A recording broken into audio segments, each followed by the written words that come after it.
everybody. Hello, welcome, and let's get started. I'm going to, for the last time, I think, at least as a matter of course, I'm just going to start by checking in a little bit. I have been doing this. It's now been over a month since the massacre in Israel, and we had our first Parsha class just that week. It was Parshat Bereshit because the massacre took place on Simchat Torah. So we were starting the Torah over again, and here we are in the first Parsha of the year. And so ever since then, every week, I am not just teaching a class, I'm sort of processing what it even means to teach Torah in the midst of such calamity. And, so you have been indulging me, if you come on this Zoom, you've been indulging me that as I spend the first few minutes of each of these last 4 weeks, just trying to figure out where I'm at and what it means to teach Torah in this moment. And I think I'm going to do that one last time. Now that we're past the Shloshim, I think a lot of us feel like we are trying to create some kind of normal rhythm again in our lives, though that also feels too soon. It is, after all, I say 30 days because we're in this state of mourning, and mourning doesn't end at 30 days, but there is some marker of you know. So anyway, I'm trying to reclaim my life rhythms a little bit, and certainly one of them is the Parsha. And what I've been struggling with all along in this last month, and you've heard me talk about it before, is some spectrum of approaches to teaching Torah under the shadow of trauma. And one end of that spectrum is to try to distract yourself, to just ignore it and just get lost in Torah. And that has a value, but that has felt too frivolous somehow. Torah is always meaningful, but somehow that Torah's distraction has not felt right. And then on the other end of the spectrum is Torah as a tool to think through the issue of the day. And that has felt too raw and loaded, and I have not been able to do that exactly either. So what I have found myself doing as I've taught Torah in this last month, with of course the conviction that we must teach Torah always, we must learn Torah always, no matter what is happening, I found myself sort of somewhere in the middle where I teach and learn Torah that is relevant, but maybe not directly relevant. We've been talking about war, and we've been talking about pain, and we've been talking about loss, and we've been talking about ancient feuds, and stuff that feels very relevant, just with an awareness of everything that's still going on in the background. Maybe it's in the foreground. Maybe that's actually the dilemma here. But I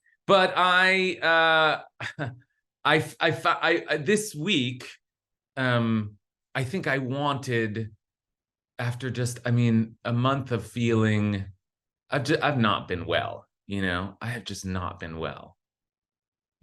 What's that? Not sick, but not well. And so I've wanted a little bit to get back into the joy of Torah. And so I wrote a piece this week on Parshat Hayei Sarah, which was just all about camels. And so that's like one offering. I'll put it in the chat right now.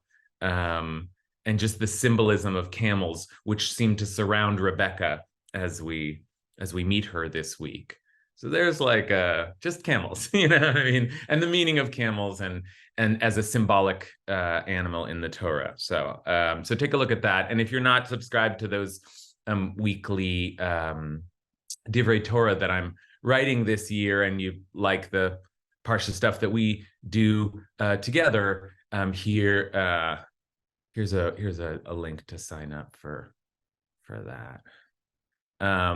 Yeah, I'm writing an essay a week this year, which is definitely a massive undertaking, I'm finding, but you know, if you're really a Parsha junkie like me, then you'll enjoy the essay on Tuesday and then the class on Thursday, and sometimes they are related, but they're never exactly the same. Okay. So with all that in mind, what I was drawn to think about this week, and there are, don't get me wrong, there are again relevant, almost immediately relevant sections of our Parsha this week.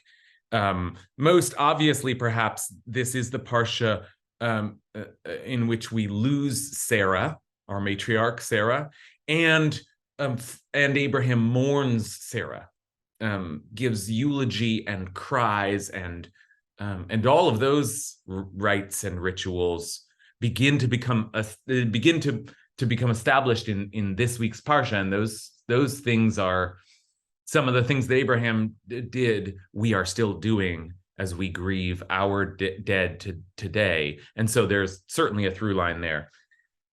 But that was my long-winded sort of check-in, and I appreciate your. I think hopefully next week I might even be in a space where I just come in and start teaching, but I have needed that that kind of orienting moment. What I want to do this week, with all that said, and with the desire to enjoy some of the grandeur and magic of Torah, I was drawn to look at something that is related to Sarah's death, and specifically to her burial, and that is to look a little bit at the legends of the cave in which she was buried, the cave which which is sometimes called the cave of the patriarchs. In Hebrew, it's Maharat Machpelah. The cave of doubling, which we'll soon talk about, and that cave is in Hebron, the city of Hebron, which the Torah names. So it's like, you know, here I was like winding up to do this kind of more fantasy-oriented, kind of symbolic, dreamlike exploration, and then of course you can't avoid it. I mean, it is relevant, and there's that cave still stands in the West Bank, and it's you know, and it turns out we will come up against material that does feel very relevant to everything that's going on in the world and in Israel.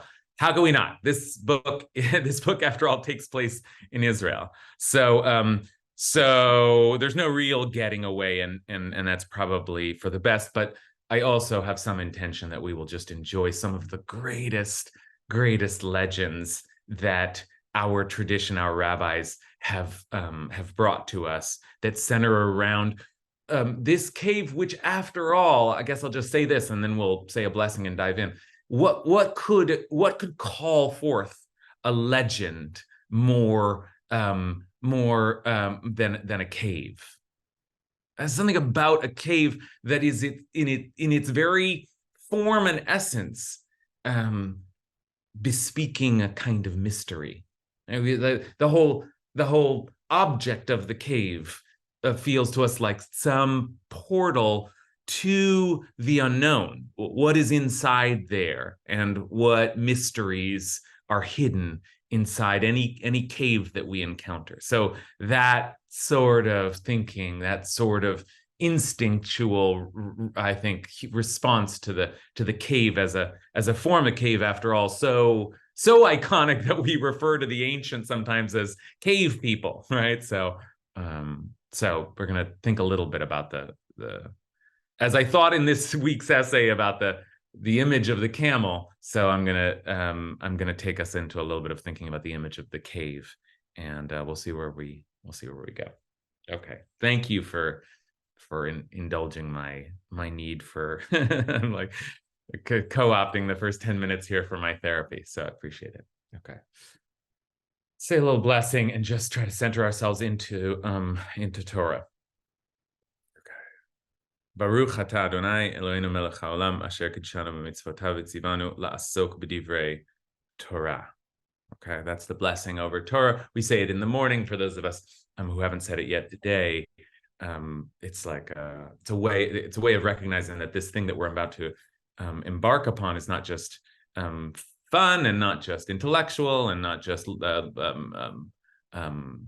information, but it's a sacred act. Okay, so let's begin. What I want to just start with some of the opening verses in this week's Parsha, which very quickly take us to this cave. So let's see where it's first mentioned, and then we'll lay out all the pieces that we need for legend building. So there's a source sheet for today. Let's take a look. This is the first, or I should say, the second few verses, because the first few verses have Sarah dying and Abraham mourning, wailing, eulogizing, and then Abraham gets up from mourning and immediately turns to a need that is in front of him, and that is the need to purchase a burial plot for Sarah, because after all, ger v'toshav anochi imachem. I am a foreigner, and I've been dwelling here amongst you all, he says, but I don't own I'm from another land, and I don't own a burial plot here. And that anxiety of what it's like to be a foreigner and trying to bury your dead, that's where we find Abraham. Okay, and we find him with the Hittites. Okay, so here is Abraham in conversation with the Hittites. Okay. Vayakam Avram v'ishtachu la'am haaretz livnei chet. Thereupon Abraham bowed low to the people of the land, the Hittites, and he said to them, "If it is your wish that I remove my dead for burial, likbor et meti milfanai, I bury my dead in front of me, or from in front of me, you must agree to intercede with me with Ephron, son of Tzochar." Okay, and here it is. Vayiten li et ma'arat machpelah. Let him sell me the cave of Machpelah. And we'll spend some time. I already said what this means. We'll spend some time unpacking it in a sec. But the cave of Machpelah is our focus point for today. Let him sell me the cave of Machpelah that he owns, which is at the edge of his land. And let him sell it to me at the full price for a burial in your midst. Okay. And the phrase in Hebrew here is achuzat kaver, or achuzat kaver, which it's more than just a burial site. It's kind of a burial holding. Okay, it's a burial plot that, as we see in our own society, sometimes people buy a plot and have land that multiple members of the family can be buried in, a kind of a holding, and that is exactly where we're headed with this story as well. And so let's just go straight into the commentaries and get into the legend of the cave, and then we're going to spend most of our time not, as we usually do, picking through the language of the Torah, but actually picking through the language of the legends that have emerged from the Torah. So let's just get into those legends here, and the person who will help us get into it, no surprise, is Rashi, our most famous and maybe our most favorite commentator, who brings some legends, as he usually does, from the Midrash. And he is playing on the language of Machpelah, the cave of Machpelah, the cave of literally doubling, or the cave that doubles, the cave that is doubled. All right, so some kind of pairing in this cave. And Rashi gives two possible explanations of that naming. And one's much more matter of fact and practical. Bait va'aliyah al gabav. It was one section and then another section on top. It was a two floor cave. It had a lower and an upper cavern, and that's why it was called a doubled cave. Fair enough. That's one way to think of it. But there's another explanation. Rashi's going to give us kind of, you'll see, Rashi is giving us the story and then the backstory. Okay. The story is just that it had an upper and a lower section, but the backstory, or that's not the right term, the maybe, because he doesn't say this is the backstory, he says another possibility here. Maybe it was called the cave of doubling because it was doubled up with pairs. Shikfula bezugot. It was doubled up with pairs. Okay. Zugot is pairs, like we'd say a pair, like two lovers who, couple off. So it was doubled with pairs. So who are these pairs? Okay, we could see the legends that are built around this image, and we could get all the names there. But actually, before we go there, we can find what we need in the text of the Torah. Let's see here. Rashi is going to spell it out for us. Rashi says that I'll give you this is the TLDR here. Too long, don't read. This is Rashi's going to tell us what these who these couples are, because the place where where Sarah is buried or dies is Kiryat Arba, which then becomes called Hebron. But Kiryat Arba, which literally means the city of four. And again, there's a plain story, because, well, the plain story in itself is kind of wild, but there were four giants who lived there, four huge people that lived there, and Rashi names them. Achiam, Sheshai, Talmi, Va'avihem. But there's another explanation, which is that it was called the city of the four after the four couples who were buried there, husband and wife, Ish v'Ishto. And these are the four couples that were buried there. So here's the names. The names are Adam and Eve, Abraham and Sarah, Isaac and Rebekah, Jacob and Leah. Okay. Now, you probably, some kind of signal is going off, right, in your head if you're looking at that list, and you may be thinking, wait a minute, Abraham and Sarah, but Adam and Eve? Did we say Adam and Eve? Okay, so hold on that. We'll come back to Adam and Eve. But let's take a look at, we know Sarah is being buried in this cave. How do we know Abraham and these others are? Well, actually, that information is in the Torah as well.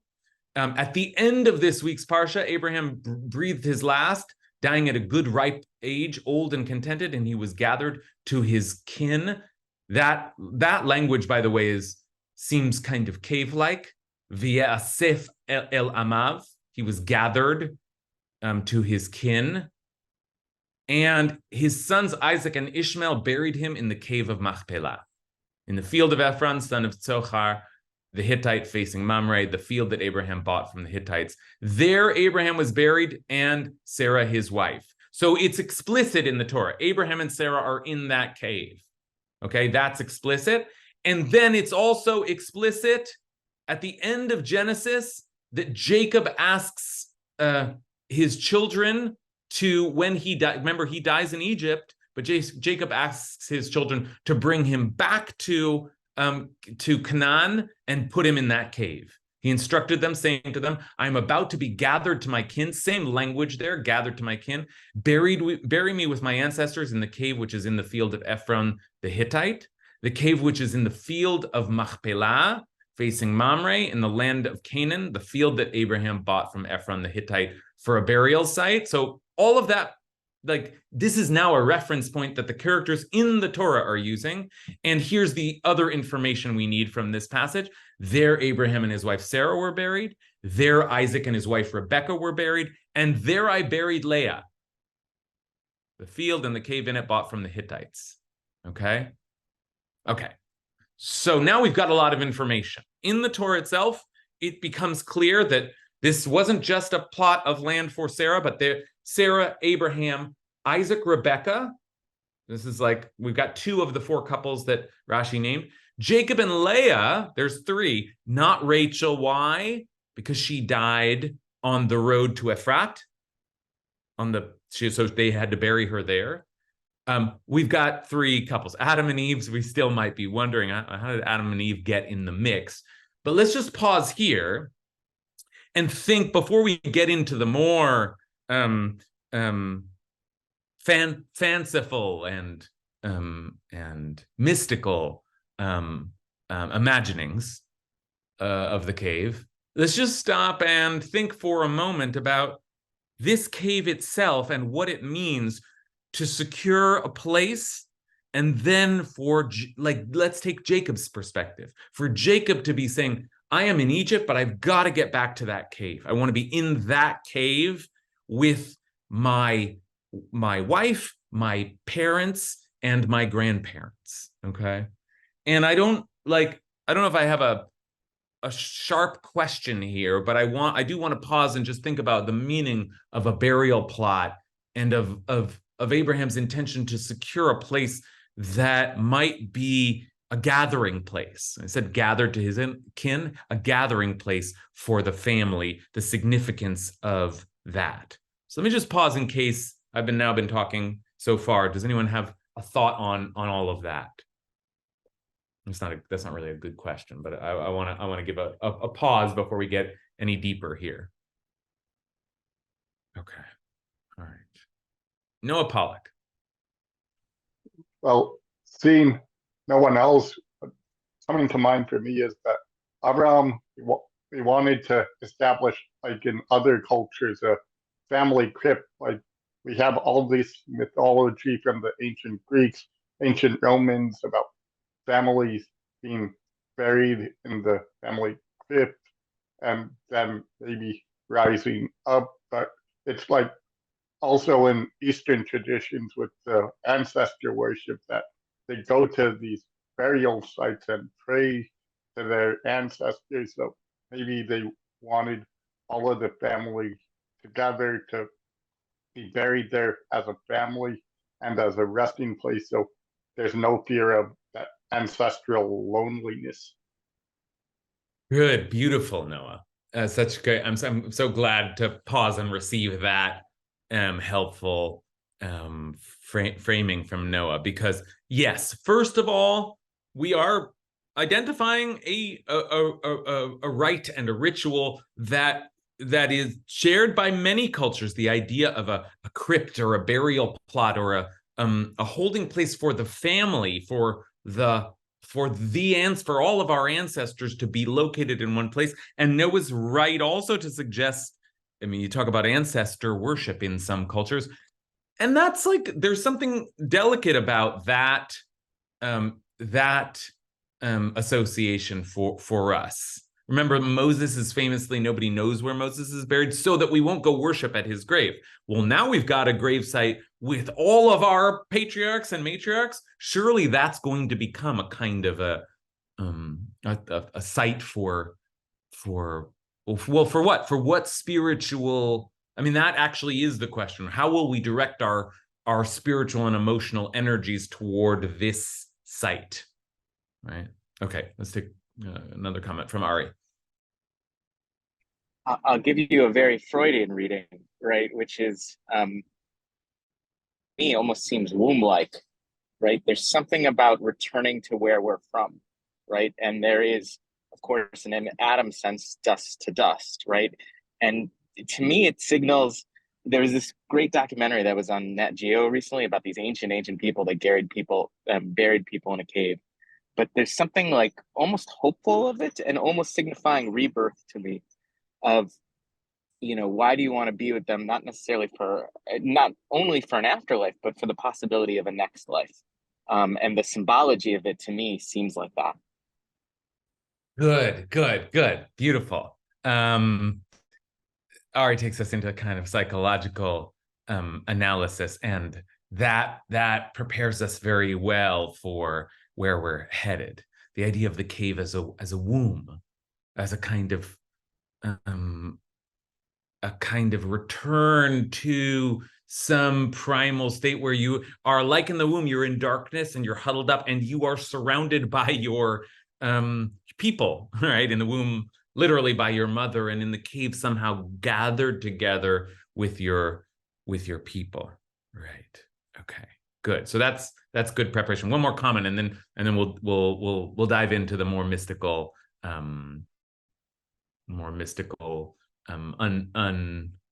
unpacking here from Hannah.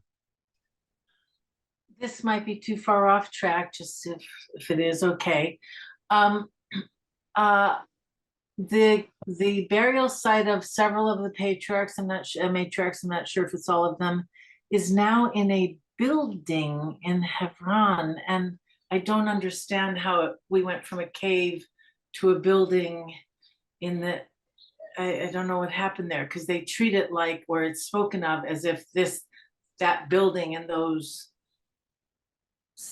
cement or whatever they are is the burial site. Were they dug up and moved, or is it totally fake? And maybe it's too off track for this. That is too off track, although for us to get too deep into. Also, I'm simply not equipped. I have some sense that there's buildings around the cave, starting with Herod and into the Byzantine period, and on and on and on. This has been a site that has been fortified and guarded and reclaimed, and yes, continues to be a site. Right. The Arabs also have a name for something Ibrahim, and it's sacred to them as well. And so yes, there's a whole history there that it's not off track. It's just a parallel track. And I'm not the right person to take us through it, but definitely an important question, and worthy, I think, probably of all of our post-class investigation here. Okay, so let's now head into the layer of legends, and I say legends not to mean true and untrue, but just to mean there are stories that our people have carried down, and they express both our wonderings about what this cave might hold, and also the meaning of that for us. So let's start with one that I think this is probably the one that you will enjoy, the text that you will enjoy the most today, because it is just so rich. And talk about psychological. This is fertile ground for our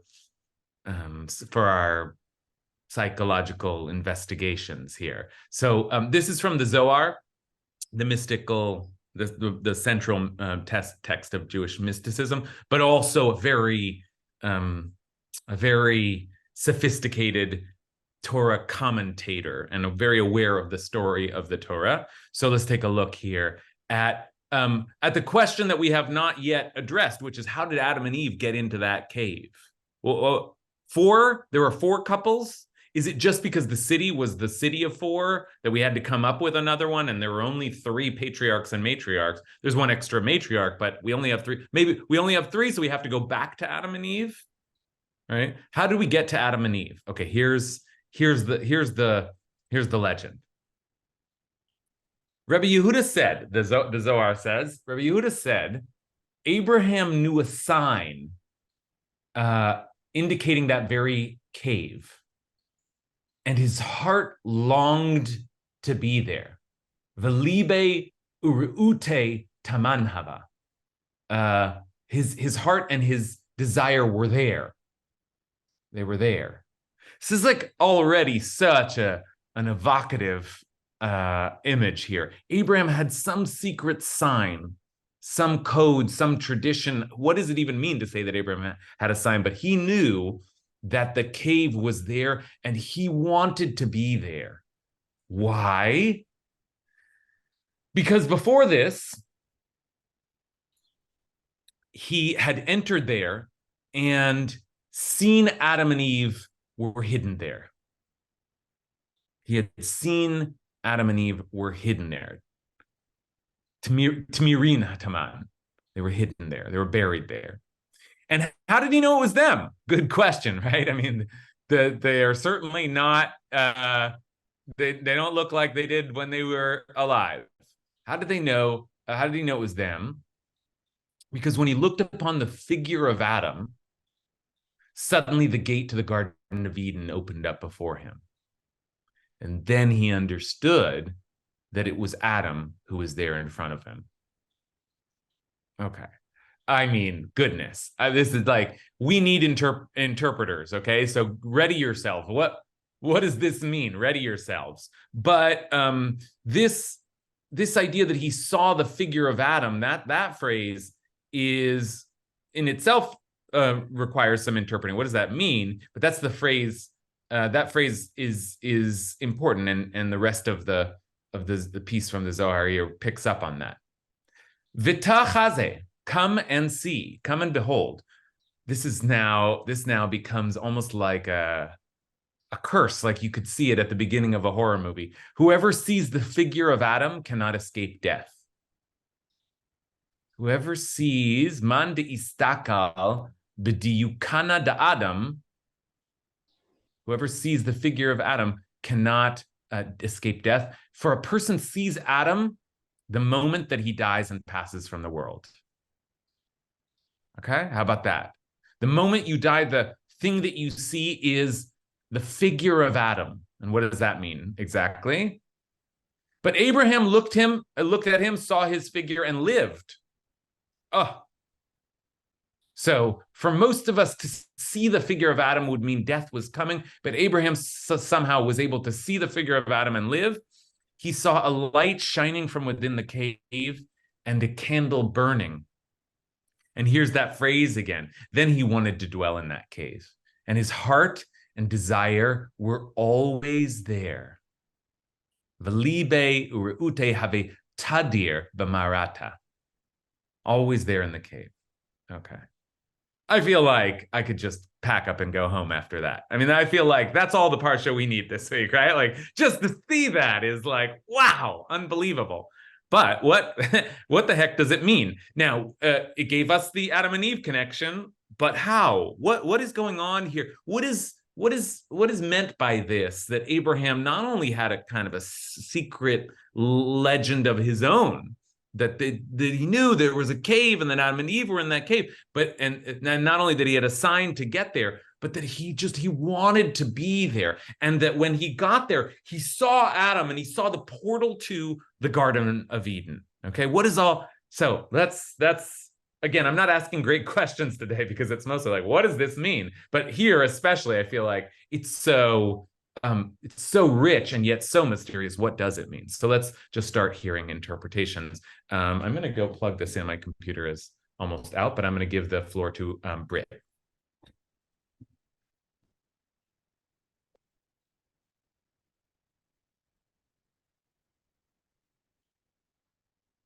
Britt, did you take the floor?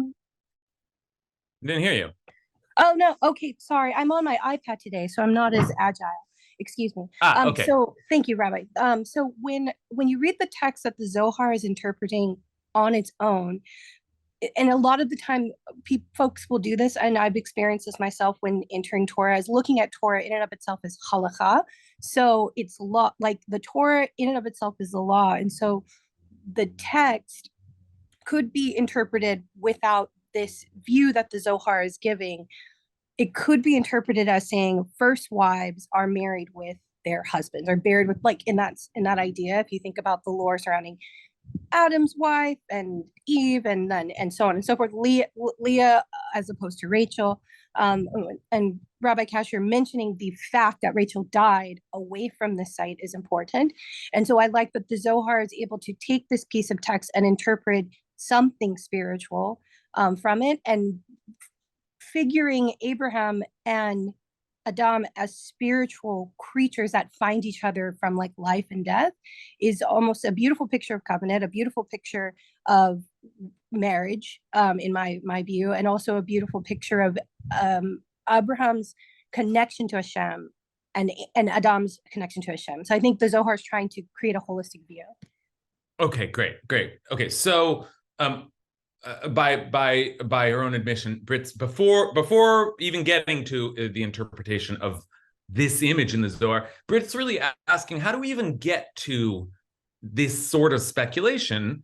And she says wisely that we've already got the material in the Torah for thinking about this cave as a place where couples end up, where a pair ends up. That's Abraham and Sarah, and Abraham and Rebecca, and Jacob has a complicated life, but he does end up there with one of his wives, his first wife. So now that we've got that, that in itself is a way of saying, oh, look at how important couples have been in Genesis. Just full stop. That's an interesting thing to note. And once we've noted that it isn't, after all, just like the patriarchs in our tradition, though we come from a patriarchal tradition, it's patriarchs and matriarchs. It's a couples, actually, who lead the generations, and that's significant. And so we root that significance in Adam and Eve. After all, our creation stories have a kind of founding couple, and maybe there's something about couplehood, partnership, love. I don't know how much to read into it, but something about the union of two that is also part of this cave legend, and that leads us to Adam and Eve. Okay, so that's a good first thought. Tori, please. Can you hear me with all the background noise, or is it too loud? We can hear you. Okay, great. I immediately thought of Jacob and the ladder, and him saying Manoah hamakom hazeh, and that like he survived this battle with an angel, and like normally it just seems like there's a lot of parallels between what happens to Abraham in this story in the Zohar and what happens to Jacob when he battles the angel, and the holiness of the place, and the people wouldn't normally survive. What does that tell us about the connection? And I haven't gotten much farther than that, but I'm just thinking about those parallels. I love that. That's great, Tori. That's really helpful, and I appreciate you stopping. There's no that's all you need to say without straining a connection. It's enough to say that it is remarkable that in Parshat Vayetze, when Jacob has the dream and says Manorah makom hazeh, how awesome is this place, right? And God is here, Anochi lo yadati, and I didn't know, but God is in this place, okay? And he calls it a gateway to the heavens, right? So that's an important connection, because you can see that Jacob has some sense that places can be sacred, important, full of spiritual potential, and that they can be a portal, a kind of a crossing over to another reality. And that is a kind of a parallel, because Abraham isn't quite saying that, but the legend does it for him, that this is the place. I know Manorah makom hazeh, this is an awesome place, and I need to be there. I need to get to that spot. Okay. So that's a good connection. Just the idea of a sacred place that has its own, not just because it's been designated as sacred, but maybe has its own energy. There's something about that energy that needs to be tapped into. Okay. Stephen. My thought went in a different direction, which has to do with time and ends and beginnings, that at the end you see the beginning, that when you are to die, you see Adam there. And I'm thinking of T.S. Eliot in Burnt Norton, where he starts out, time present and time past are both perhaps present in time future, and time future contained in time past. If all time is eternally present, all time is unredeemable. And it's just this connection between time that at the end you are at the beginning as well. And that's what I was drawn to in here. Beautiful, beautiful, beautiful. I'm so delighted with the interpretive work you all are doing today. These are really three great reflections on the symbolism of the cave. And Stephen puts it in the language of time and the collapsing of time, or at least the experience of extending throughout time. And surely that is an experience that we have instinctually almost when we enter into a cave or when we see a cave, right? I said at the outset, we talk about cave people, right? We imagine our ancestors lived in cave, dwelled. Who knows? Maybe their bones are in this cave here. What's that? That Werner Herzog movie about the cave drawings, right? You know what I'm talking about? Somebody put it in the chat, but like that there too, kind of captivated by the mysteries of who was in this cave and what happened, and that natural kind of imagining is it's a beautiful way to think about why we might place at the Garden of Eden there in the cave, that somehow being in the cave will take us all the way back. And of course, if it meant that for Abraham, who is 20 generations from Adam, then how much more so does it mean that for us, who are imagining that we could go generations more back to Abraham and then back to Adam, and we're actually somehow threading through our lineage backwards in time as we head into this cave. No wonder the cave is such a captivating image for us. Okay, all right, let's take a couple more, and then we're gonna take a look at one more legend. First from Suzanne. Yeah, I'm also taken back to the first line in Breshit when we find out that there's this primordial light from the darkness. And so the idea that we're going into this cave and there's a candlelight, well, there's not really a candlelight, right? But I feel like it's this primordial light that we're going back to. And so that discussion about how time unfolding and going backwards was intriguing to me. That's beautiful. That's beautiful. And you picked up on one of the phrasings here that I think is most evocative here. So let's take a look at it again. He saw a light shining from within the cave and a candle burning. And it does say both of those things. And it's like, maybe the candle's the source of the light, or maybe there's a kind of mystical light, a primordial light. But Hama Nahura Dinahir Bamarata, he saw a light shining from the cave. V'chad shraga dalik, and there was one candle lit there. And yeah, that caught my attention too. And there is a kind of, you imagine in a cave, first thing you imagine, darkness. So here we are in mystery and in wondering and going back in time and connected to our answers, but also with all of that shrouded in mystery and darkness. And maybe you could, as spelunkers do, right? You could bring a lantern. You could have a way through. You could find some illumination that would take you into these mysteries, right? Or maybe this image suggests even more. You might find some illumination coming from the cave itself, beckoning you into its mysteries, right? So this is quite evocative. Leah Matsui.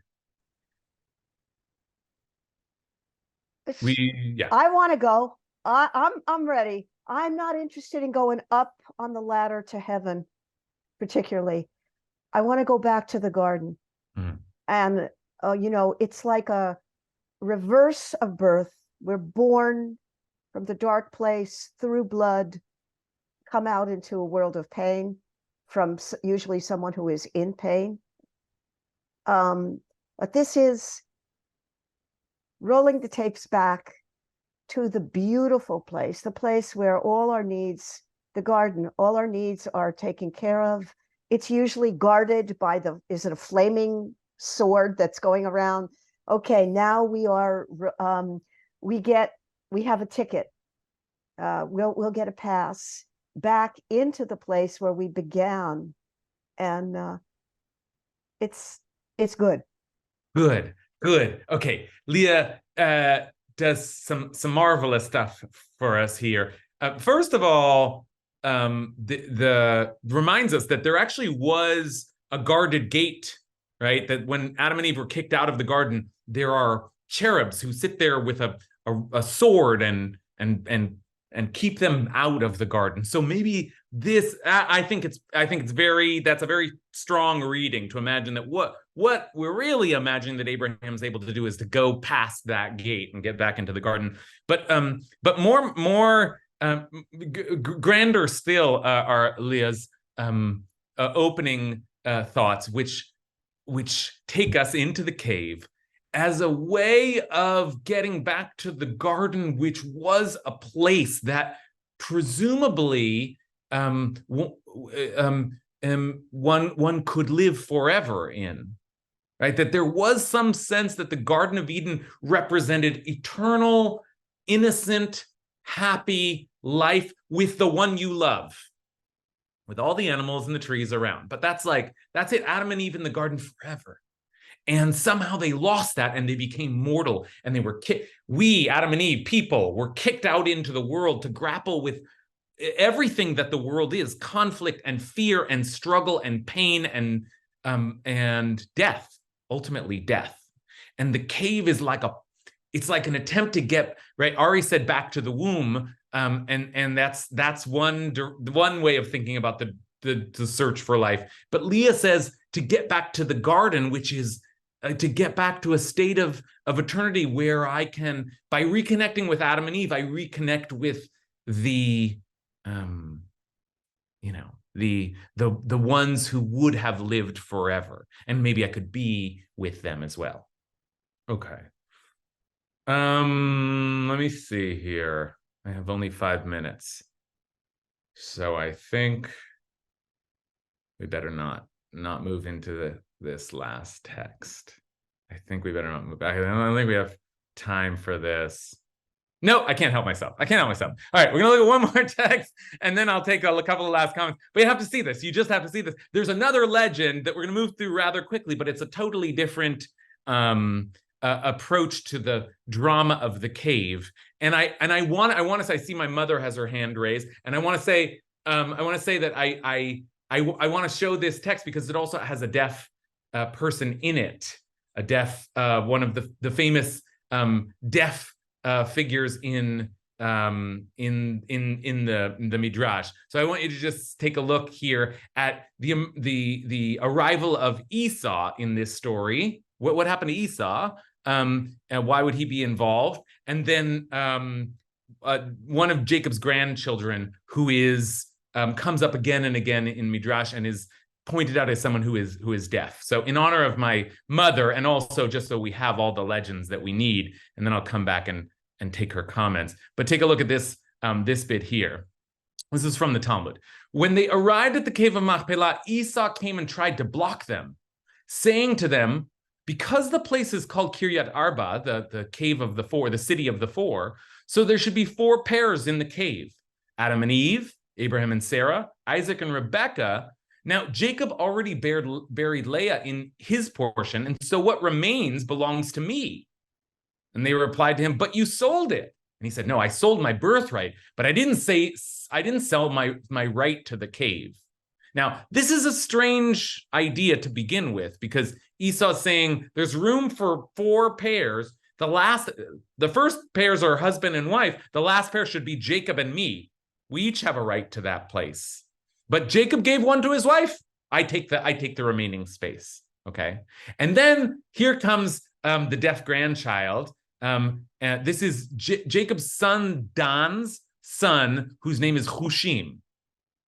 And Hushim doesn't know. They keep arguing, and Esau demands that they produce a proof of sale. Among those present was Hushim ben Dan, Hushim, son of Dan, and he was hard of hearing. I don't know if he's deaf or hard of hearing, but the language is Yakiran le udne. He, like, something was wrong with his ear.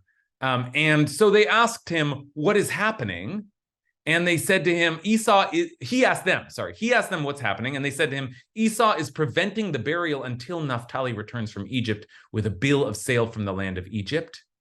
And so he said, is my grandfather to lie there in disgrace until Naphtali returns from the land of Egypt? So he took a club and struck Esau on the head so that his eyes fell out and rolled onto Jacob's lap.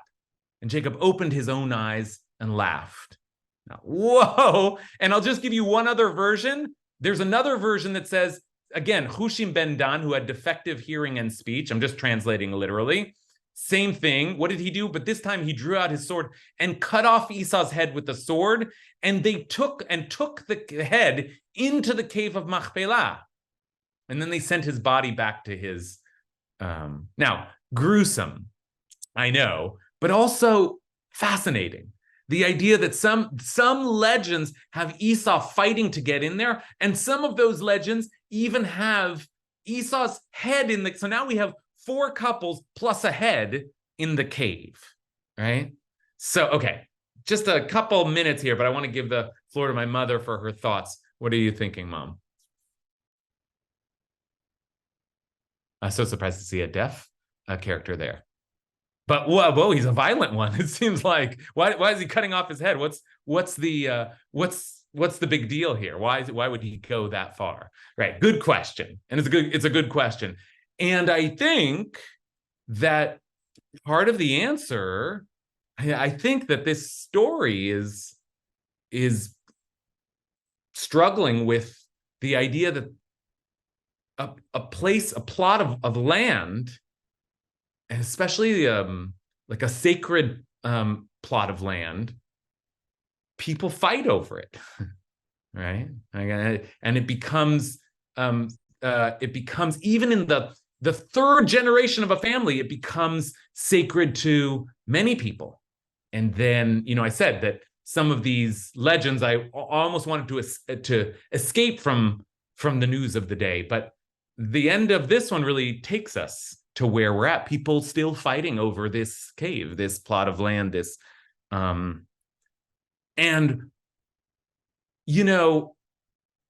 I guess that there's something sad about remembering that there's like, that even in our most ancient texts, we see battles over land and sacred space.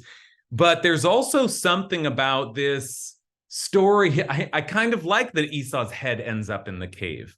That is, it's all, the battle between Esau and Jacob, which we head into next week, is, the continuing struggle and conflict between siblings, between family, between cousins in our Torah. But we can see in this legend of the cave that we assume that everybody is coming from a similar place, which is wanting to be connected to their ancestors and to their tradition and to their land. That there is some desire for us all to be gathered together with our people, and that leads to terrible conflict. But it's all rooted in this sort of these shared sacred stories that we have, and sadly we can't figure out how to work it all out. But it is important to remember that we have shared sacred stories, and we have shared ancestry. So continuing to trudge through the sad state of affairs in the world today, but Hope Torah has been a little bit of a buoy for our spirits as we head into Shabbat. Wish you all a Shabbat Shalom, and I'll see you all next week.